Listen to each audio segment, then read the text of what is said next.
Nah, setelah kita memahami konsep dasar momentum, impuls, dan tumbukan, sekarang saatnya kita melihat bagaimana konsep-konsep ini tidak hanya ada di buku, namun juga dalam kehidupan sehari-hari yang ada di sekitar kita. Salah satunya ada di sawah-sawah atau di ladang yang ada di Boyolali. Para petani telah menerapkan prinsip-prinsip fisika ini dalam kehidupan sehari-hari mereka. Tanpa petani tersebut sadari, mereka sebenarnya sedang bermain dengan hukum-hukum fisika. Mari kita telusuri bagaimana ilmu fisika berpadu dengan kearifan lokal pertanian yang kaya nilai budaya dan makna. Yang pertama, kita mulai dari kegiatan menumbuk padi. Petani menumbuk padi menggunakan alu yang berat. Alu itu diangkat lalu dijatuhkan dengan kecepatan tertentu.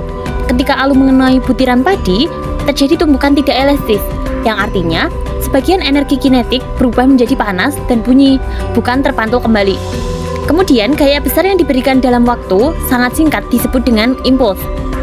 Impuls inilah yang menyebabkan padi terpisah dari sekamnya. Semakin berat alu dan semakin cepat gerakannya, semakin besar momentum dan impuls yang dihasilkan. Inilah mengapa petani mengatur irama tumbukan dengan cermat agar hasilnya dapat maksimal dan tidak terlalu melelahkan bagi petani. Selanjutnya, kita lihat saat petani mencangkul tanah. Cangkul diayunkan dari atas dengan kekuatan tertentu. Cangkul yang memiliki massa dan kecepatan menghasilkan momentum. Ketika mengenai tanah, terjadi tumbukan antara logam dan permukaan tanah.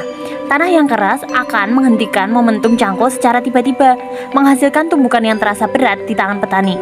Sebaliknya, tanah yang gembur memberi waktu tumbukan yang lebih lama, sehingga gaya tumbukannya lebih kecil dan lebih mudah dicangkul. Dari sini kita bisa melihat bahwa petani secara naluri mengenali bagaimana momentum dan tumbukan bekerja dalam aktivitas mereka. Nah, yang ketiga, mari kita amati kegiatan menampai gabah. Dengan menggunakan tampah, petani mengayunkan campuran gabah dan beras ke atas. Gerakan ini memberikan momentum ke butiran gabah maupun beras. Karena massa gabah lebih ringan, sehingga gabah mudah terdorong angin dan terlempar jauh.